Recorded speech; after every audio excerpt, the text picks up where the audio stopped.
Hey everybody, it's Kyle. Hey, I want to tell you real quickly about a serious public meltdown that my son went through a little bit ago. And Eric is 17 now, fully grown man, going through puberty, a lot of fun. I say that with a little sarcastically, because things change and it can get tricky. But I wanted to share with you a story about taking him over to Walmart not too long ago over here in Boise, the Walmart in Meridian on Eagle and Fairview. And he did pretty good in the store. As we were leaving, I could see him getting escalated, and a meltdown was triggered. And it got bad. And as he kind of fell to the floor and was really crying and screaming, I sat down beside him to just kind of comfort him. And you know, thank goodness I've trained myself to manage these things in a way that's best for him, because when he's at his worst is when he needs me at my best. And you know, I couldn't help but notice people standing around, kind of watching, kind of with a look of horror on their faces at a 17-year-old who's screaming and crying and kicking, and a father who's sitting next to him trying to hug him and love on him. And I can imagine what was going through many's minds about how horrible of a parent I was, and what kind of father lets his 17-year-old throw a fit. What kind of father am I? And you know, I looked up at one point and saw the disgust in a couple of people's faces, and to be honest with you, I didn't care. What I cared about at that moment was that my son knew that I loved him. I didn't care about anything but the fact that he knew I was there for him, and that he was more important than anything else at that moment.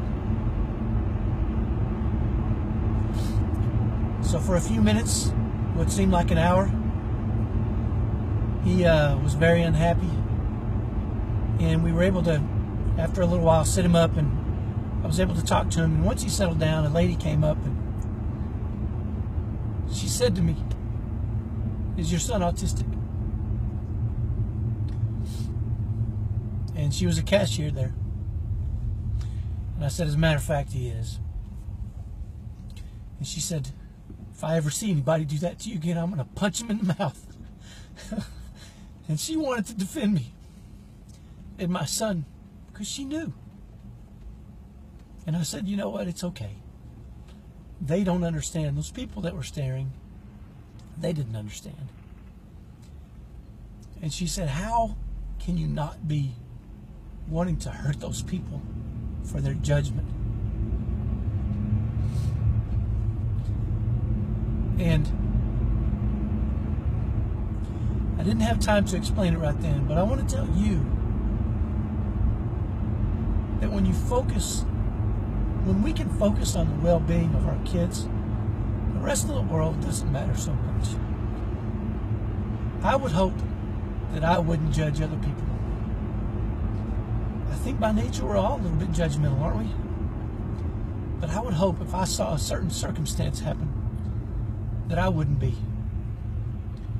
And if I did judge, I would have to classify myself as pretty ignorant for doing that.